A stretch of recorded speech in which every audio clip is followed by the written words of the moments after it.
Lula chega à França para visita de Estado e reuniões com o presidente Emmanuel Macron. E você vai ver ainda. Carla Zambelli arrecada R$285 mil em vaquinha virtual antes de deixar o Brasil. E ainda, Supremo Tribunal Federal retoma julgamento sobre responsabilização das redes sociais. Essas e outras notícias você confere agora no Redação Hit. Quarta-feira, dia 4 de junho de 2025. Muito bom dia para você que decidiu ficar bem informado nesta manhã. Seja muito bem-vindo ao Redação Hit. Nós estamos ao vivo. Agora são 11 horas e 31 minutos. Chegamos com as principais notícias. O presidente Lula desembarca hoje na França para uma agenda de compromissos que vai até a próxima segunda-feira. Durante a viagem, ele deve assinar acordos com o presidente da França e receber título de doutor. Após 13 anos, essa é a primeira visita de Estado de um presidente brasileiro à França. A agenda do presidente Lula começa nesta quinta, com a cerimônia oficial de chegada ao Pátio de Honra da Esplanada dos Inválidos, onde acontecem cerimônias militares francesas e outros eventos. Em seguida, o presidente brasileiro se reúne com Macron no Palácio do Élysée, sede do governo francês. O encontro entre as delegações dos dois países, que será seguida por uma cerimônia de assinatura de atos, além de declarações à imprensa. O Ministério das Relações Exteriores informou que os dois presidentes devem anunciar cerca de 20 medidas, que incluem declarações, acordos, memorandos de entendimento e anúncios conjuntos. Segundo o Itamaraty, são atos relacionados às áreas de energia, saúde, educação, ciência e tecnologia e segurança pública. O destaque é para a produção de vacinas em parceria entre Fiocruz e Instituto Pasteur e o lançamento de um diálogo digital sobre inteligência artificial e cibersegurança. Também há expectativa de adoção de uma nova declaração dos dois líderes sobre mudança do clima, reforçando o engajamento de ambos os países e a mobilização internacional para a COP30, que será sediada pelo Brasil em novembro deste ano. Além disso, o acordo Mercosul-União Europeia também deve ser discutido entre Lula e Macron. O governo brasileiro espera que a guerra comercial favoreça o apoio do bloco europeu ao tratado. O presidente Lula ainda deve ser homenageado em uma sessão solene na Academia Francesa, de acordo com o Ministério das Relações Exteriores. O único brasileiro a receber essa honra antes de Lula foi o imperador Dom Pedro II, em 1872. Lula e Macron têm um relacionamento amigável frente às câmeras, troca de elogios e demonstrações de cordialidade nas redes sociais.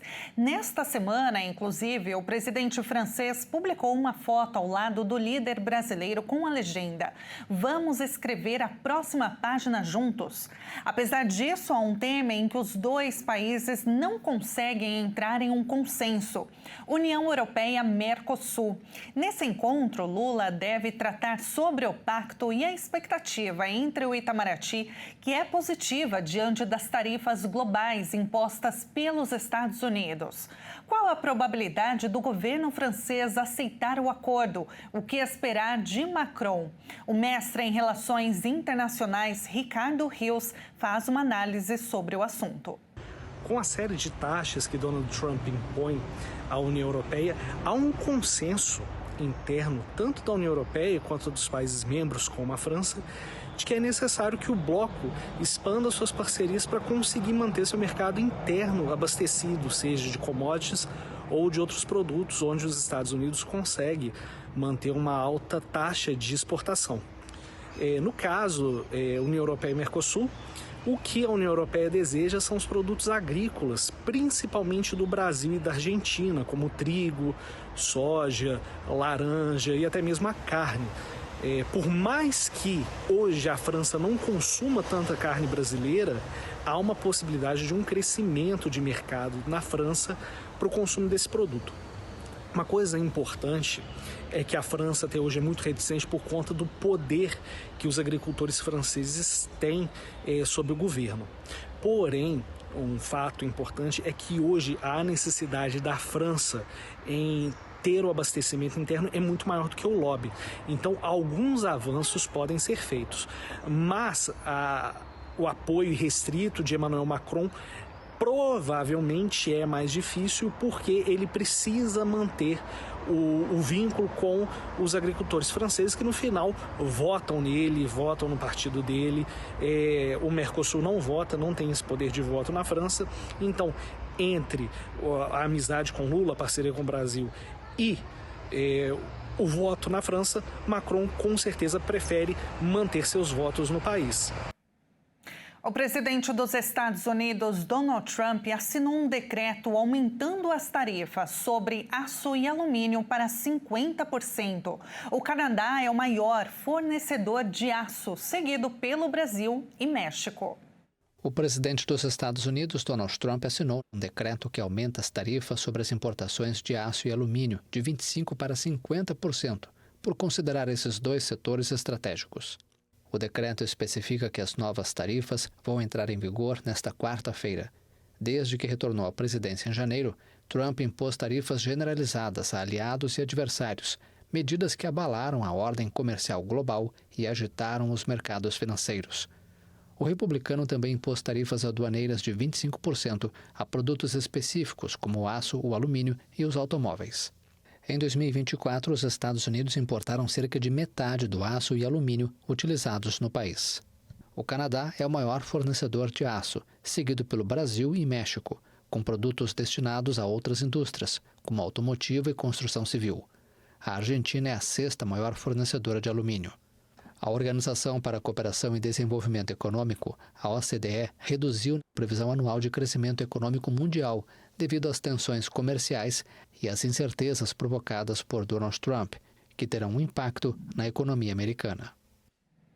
O Supremo Tribunal Federal retoma nesta tarde o julgamento sobre responsabilização das redes sociais pelos conteúdos ilegais postados pelos usuários. A audiência sobre o tema foi suspensa em dezembro do ano passado por um pedido de vista do ministro André Mendonça. A Corte julga a constitucionalidade do artigo 19 do Marco Civil da Internet.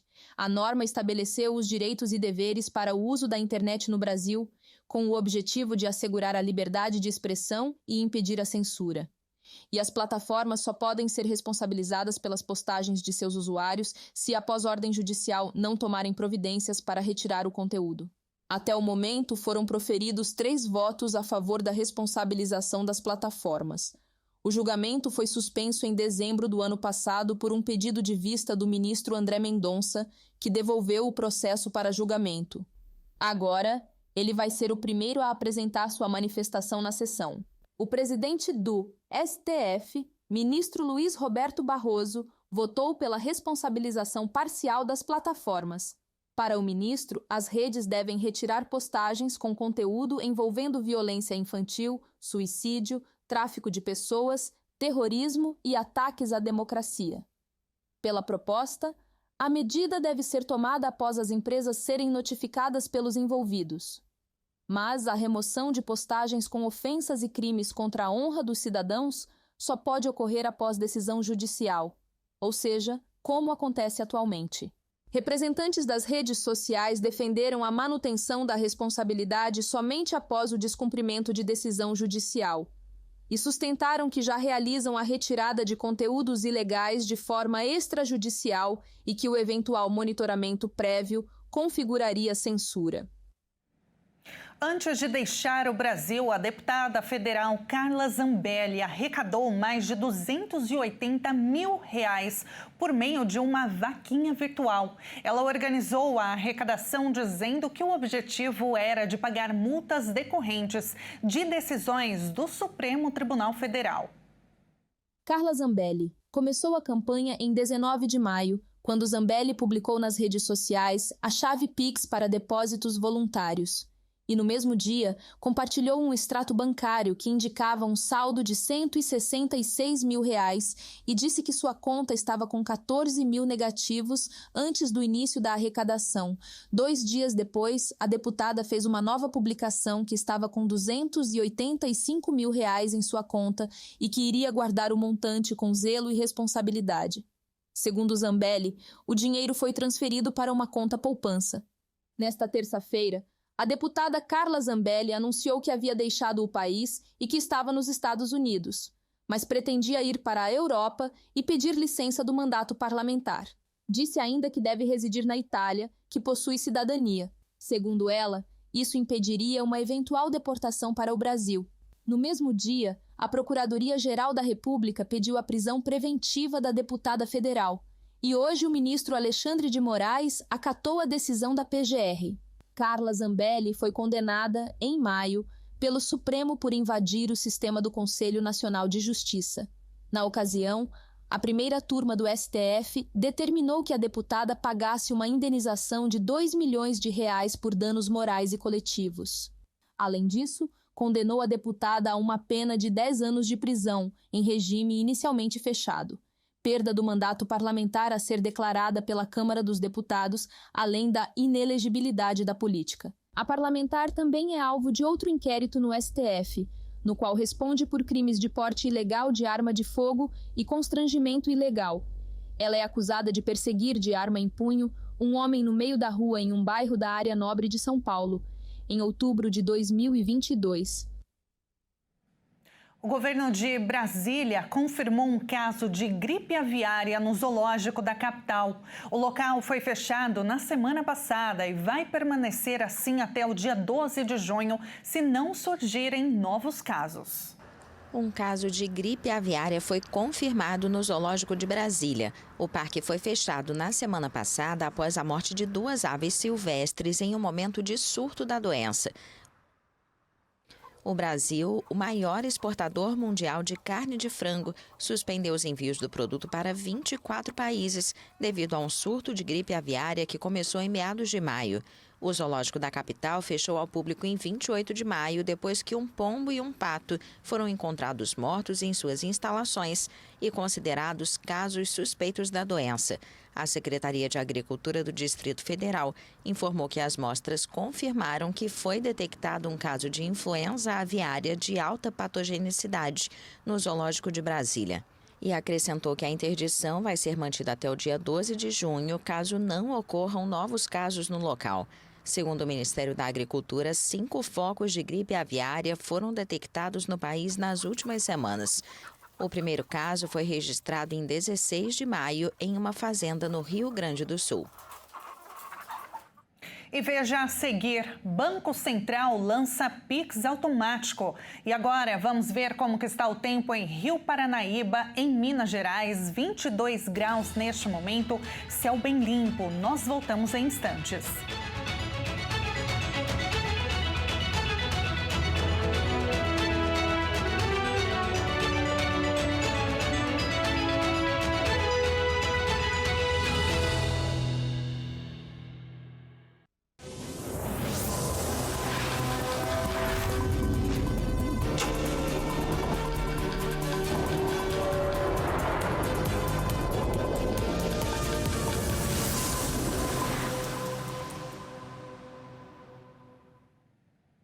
O Redação Hit está de volta agora pelo horário de Brasília, 11 horas e 45 minutos.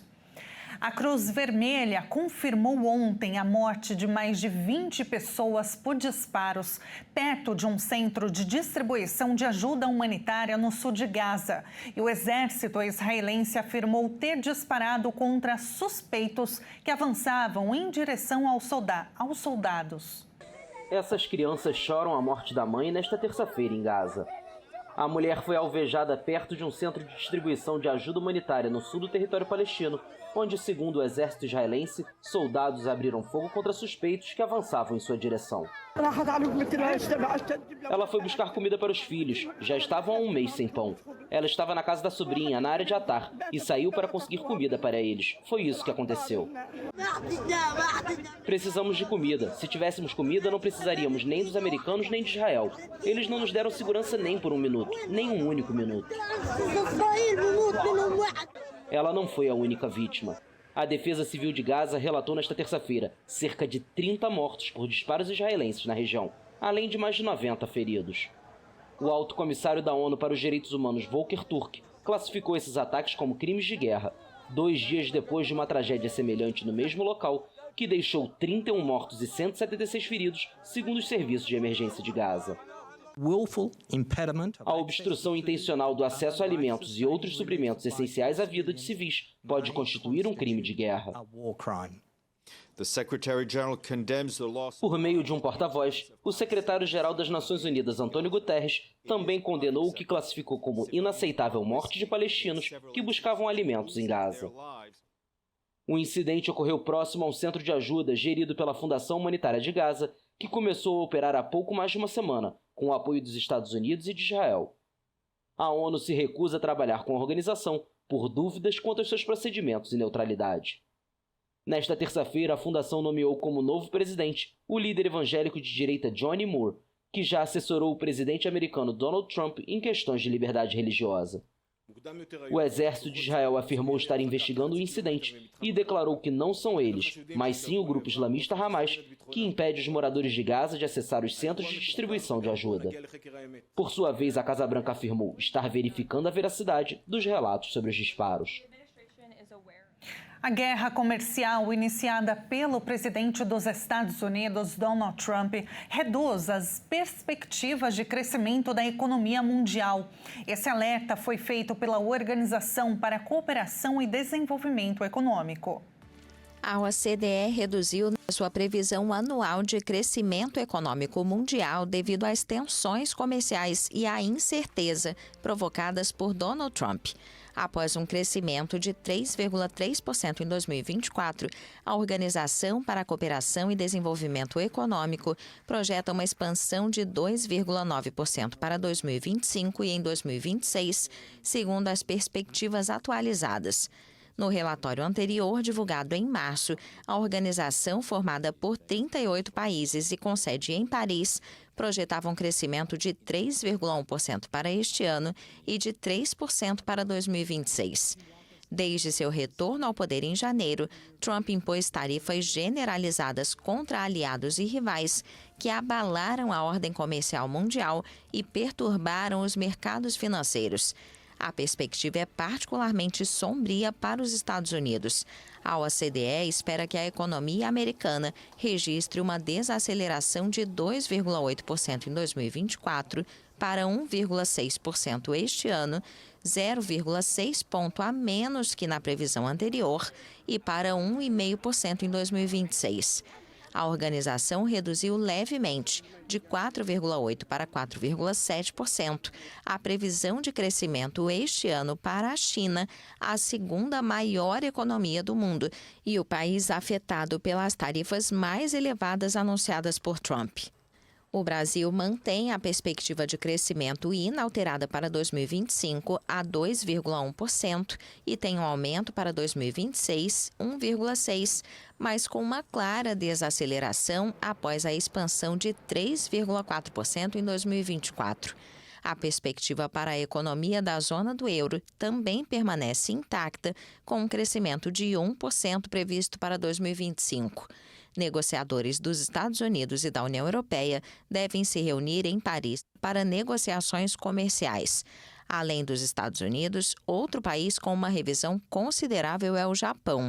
O relatório reduziu a previsão de crescimento do país em 1,1% para 0,7% em 2025.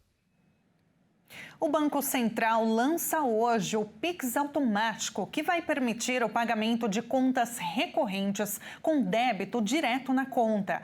Mas a ferramenta começa a operar em 16 de junho. O Pix automático foi desenvolvido para permitir que consumidores autorizem, uma única vez, o pagamento recorrente de contas como luz, água, telefone, mensalidades escolares, academias, condomínios, assinaturas, planos de saúde e seguros. A cobrança será feita diretamente pelas empresas e os valores serão debitados automaticamente conforme as condições definidas previamente. A novidade funciona de forma semelhante ao débito automático tradicional, mas com a infraestrutura do Pix e padronização definida pelo Banco Central. O modelo dispensa convênios bilaterais com bancos, o que, segundo a autoridade monetária, tende a reduzir custos operacionais e aumentar a concorrência entre prestadores de serviços. Antes de cada vencimento, o banco do pagador deve notificar o cliente e agendar a cobrança e, no dia, o pagamento é executado automaticamente, respeitando os parâmetros estabelecidos, como o limite de crédito. A estimativa é que o recurso aumente a eficiência dos pagamentos, reduza a inadimplência e amplie o acesso de consumidores a serviços que exigem cobrança periódica. Entre os benefícios para quem paga, o Banco Central garante mais praticidade e controle, uma gestão simplificada, no app bancário e a revisão prévia antes do débito. Para quem recebe, a vantagem é a ampliação da base de clientes, menor custo e principalmente a redução de atrasos nos pagamentos. O presidente Lula sancionou e foi publicada hoje no Diário Oficial da União o projeto de lei que amplia a reserva das vagas de concursos públicos para negros, indígenas e quilombolas. Antes, a lei de cotas previa a reserva de 20% das vagas. A nova lei de cotas no serviço público agora prevê que 30% das vagas ofertadas em concursos públicos federais sejam reservadas para pessoas pretas e pardas, indígenas e quilombolas. Isso vale para cargos efetivos e empregos públicos da administração pública federal direta, das autarquias, das fundações públicas, das empresas públicas e das sociedades de economia mista controladas pela União. A determinação também vai acontecer em processos seletivos, simplificados para o recrutamento de pessoal nas hipóteses de contratação por tempo determinado para atender à necessidade temporária de excepcional interesse público para os órgãos da administração pública federal direta, as autarquias e as fundações públicas. O novo modelo inclusivo vai fazer parte da segunda edição do Concurso Público Nacional Unificado deste ano. O presidente Lula ressaltou a importância que as repartições públicas tenham a cara da sociedade e lembrou que ainda são poucas as mulheres, negros, quase que nenhum indígena tendo a oportunidade. E todos os dias aqui no Redação HIT nós fazemos um tour por diversas cidades e países, inclusive o Brasil. Hoje nós vamos conhecer a cidade de Sydney, na Austrália. Capital do estado de Nova Gales do Sul, Sydney costuma ser confundida com a capital da Austrália, que na verdade é a cidade de Canberra. A metrópole, com mais de 4 milhões de habitantes, é a maior do país e a mais visitada. Ficou ainda mais conhecida depois do ano 2000, quando sediou as Olimpíadas. Considerado até hoje como um dos melhores e mais organizados eventos esportivos da história. E vamos então com uma câmera ao vivo de Sydney. Por lá agora são 11 horas e 55 minutos da noite. Você confere na imagem a Ponte da Baía de Sydney. É uma das estruturas mais famosas da Austrália. Ela atravessa o porto de Sydney e conecta a cidade aos seus subúrbios ao norte. A ponte é conhecida como cabide pelos moradores locais devido ao formato da estrutura. É a ponte em arco de aço mais pesada do mundo. Para você ter uma ideia, cerca de 53 mil toneladas de aço foram utilizadas em sua construção. Ela comporta 8 faixas de tráfego e 2 linhas ferroviárias.